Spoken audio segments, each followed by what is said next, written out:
ONews Radio, toute l'actualité nationale et des Outre-mer.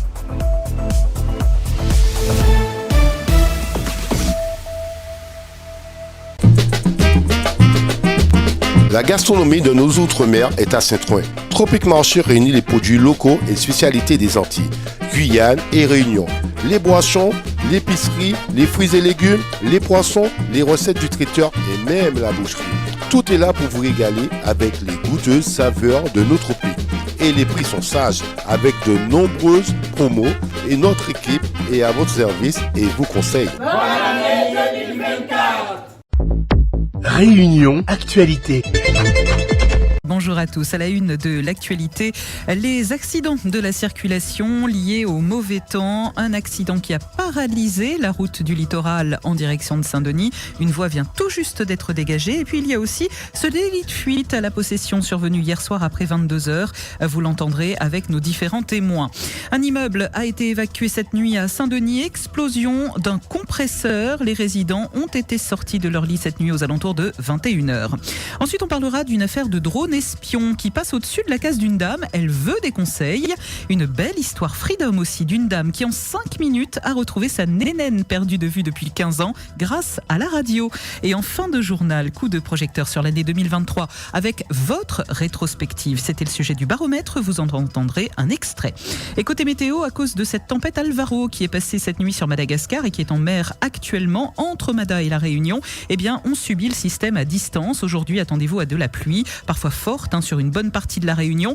Les hauteurs également qui seront balayées par des vents forts de plus de 70 km/h. Bien compliqué de circuler sur la route du littoral actuellement.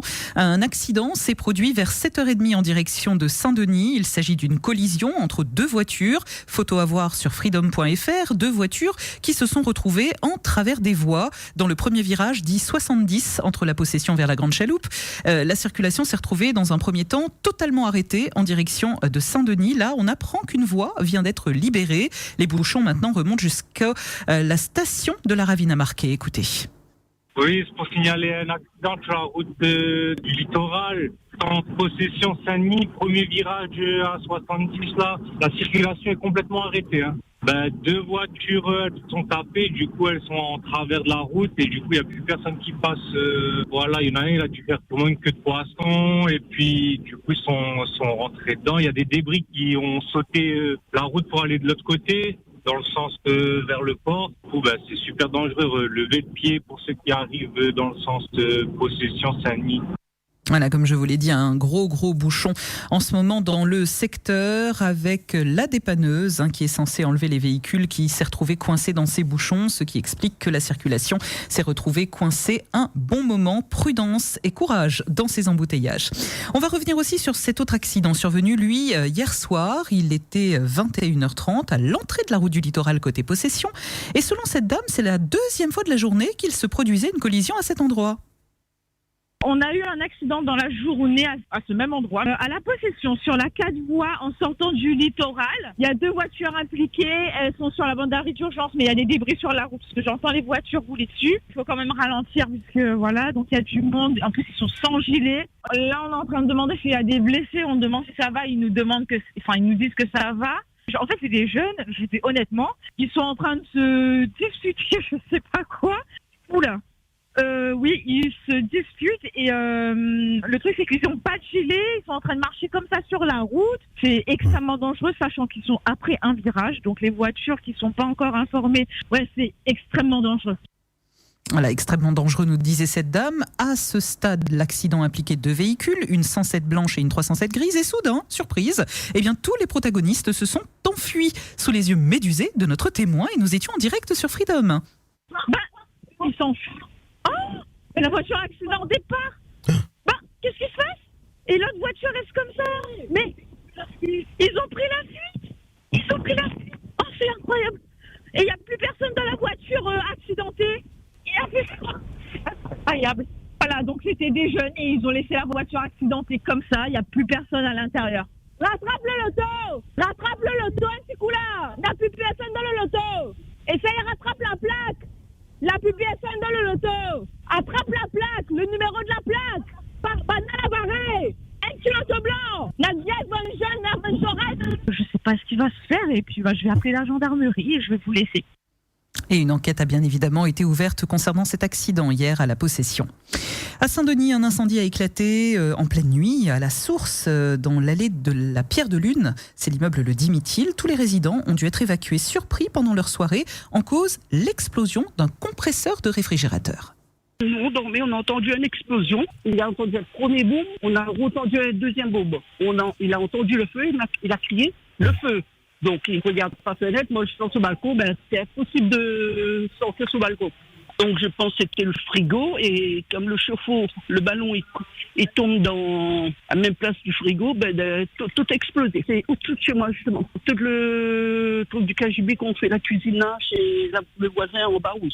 Les ceux qui sont là, donc voilà. Au niveau de les escaliers, tout ça, on ne peut pas rentrer. On ne voit rien du tout. Il y avait la femme avec ses 3 enfants, donc elle a explosé, là, elle est sortie, là, ses 3 enfants, elle est partie. Et des photos sont à voir sur freedom.fr, des vidéos également signées Frédéric Rustan. 6 véhicules de pompiers ont été mobilisés cette nuit, 4 côté police, et le calme est revenu aux alentours de 00h30. Allez, on va parler maintenant de ces drones espions qui parfois survolent votre case. En tout cas, cette dame y est confrontée et elle ne sait plus quoi faire. À chaque fois qu'elle fait des travaux chez elle, il paraît qu'un drone vient espionner tous ses faits et gestes. C'est un petit manège qui dure depuis un certain temps et là, elle en a assez. Elle ne sait pas quoi faire. À chaque fois que je fais des travaux, il y a un drone qui survole. Alors il reste un peu à l'écart. Oui, mais enfin j'avais des doutes à la base. Mais là il est venu se pointer, mais fixé en plus sur une agglomération, juste vraiment bien en face. Quand j'ai pris mon appareil pour le filmer aussi, il a pris une sacrée descente, il est parti. Bon, j'ai des doutes à peu près sur la personne qui fait ça. Alors moi j'aimerais dire ouvertement, là, s'il m'entend, qu'il attend qu'il fasse beau parce que je suis déjà enrhumée. Qu'il fasse très beau le petit matin vers 9h où il y a un bon soleil là. Je vais me mettre sur mon transat là dans mon jardin, dans mon plus simple appareil. Ça va peut-être changer sa vie. Hein. Et puis il va surincer l'œil. Parce que je ne connais pas trop les droits exactement sur les drones, mais je ne pense pas qu'on a le droit de faire ça. À un moment donné, il faut vraiment arrêter. On parle maintenant d'une très très belle histoire Freedom à 8h39. En 5 minutes, elle a retrouvé sa nénène, perdue de vue depuis 15 ans, et cela grâce à un appel à la radio. Ça s'est passé vendredi dernier, une dame était en vacances à La Réunion, elle a appelé la radio pour tenter de retrouver sa nénène. Elle a juste eu le temps de passer son appel. 5 minutes plus tard, la magie de Freedom a opéré, elle a retrouvé sa nénène, et c'est avec émotion qu'elle nous raconte. J'avais appelé vendredi, j'avais passé un message parce que je suis en vacances à La Réunion pour retrouver ma nénène et c'était pour remercier Radio Freedom parce que 5 minutes après mon appel, ma nénène elle m'a appelé. Vraiment merci beaucoup Radio Freedom. Depuis 15 ans. Je suis même allée manger chez elle avec ma famille hier midi. Et c'était très émouvant de pouvoir la revoir comme ça 15 ans après. C'est sa tante qui écoutait la radio qui l'a appelée. J'ai ses coordonnées, son adresse et la prochaine fois que je reviens, je vais pouvoir l'appeler directement sans appeler Radio Freedom. Je ne savais pas comment la joindre et c'est mon mari qui m'a dit « Mais appelle Radio Freedom, je suis sûre que tu la trouveras comme ça. » J'ai fait. Et voilà, et ça s'est fait, la magie de la radio. Pour finir, on va parler de l'année qui vient de s'écouler et aussi de 2024. En tout cas, pour un auditeur, il n'a qu'un seul souhait, à l'heure où les cérémonies tamoules sont en cours actuellement. Ce qui le dérange, ce sont les déchets carnés d'après sacrifice. Ces cadavres de cabris et des restes qui ne devraient pas, dit-il, se retrouver sur les routes. Mais 24 décembre, pour un petit peu de résolution, c'est ça qu'on peut se cabri. Soit bois rouge, soit téléphone, ou se zapper. Et arrête de mettre des déchets sur mon terrain, parce que c'est même la religion, mais après, il y a des gens, les risques sont bons déchets. Faire en sorte, dans la déchetterie, ils mettent tout à disposition. Et ils trouvent toujours un petit couillon pour aller mettre du terrain de monde. 2 janvier, on arrive sur le terrain, on trouve un affairement. Tradition, mais après, déchets. Les ramasse. Et pour finir, le vœu de cet auditeur de 2024, vous l'avez entendu, et concernant cette année qui vient de s'écouler 2023, on en parlait avec vous justement dans le baromètre. Le sujet, c'était la rétrospective de l'année. On vous a donné la parole, alors si certains événements un peu personnels, un peu politiques, un peu sportifs vous ont marqué, il y a eu pas mal d'appels sur l'actualité, et notamment ce meurtre de la jeune Chana. Chana qui a été victime d'un guet-apens sur les réseaux sociaux, c'était le 20 septembre dernier. Elle a été, cette jeune fille de 16 ans, retrouvée morte à Pierrefonds. Ces 2 jeunes meurtriers présumés ont été mis en examen pour assassinat. L'un d'eux était une adolescente de 14 ans issue d'une famille sans histoire. Écoutez. Ce qui m'a marqué, c'est le 2 mars, la petite fille de 15 ans. Tout le monde était émotionné là-dedans. Un événement terrible. Ça, c'était terrible pour 2023. Les faits qui m'ont marqué le plus, que j'étais vraiment malade, c'est comme la dame vient d'invoquer, la mort de la petite Chana. C'était très, très, très, très dur pour moi parce que je dis quand même un fait comme ça arrivé à La Réunion, j'avais honte d'être réunionnaise. J'ai honte d'être réunionnaise. Je dirais même plus. Et ensuite, la dame aussi qui est morte sur la 4 voies là, avec le coup de galet. C'était poignant aussi. Et puis les émeutes en métropole.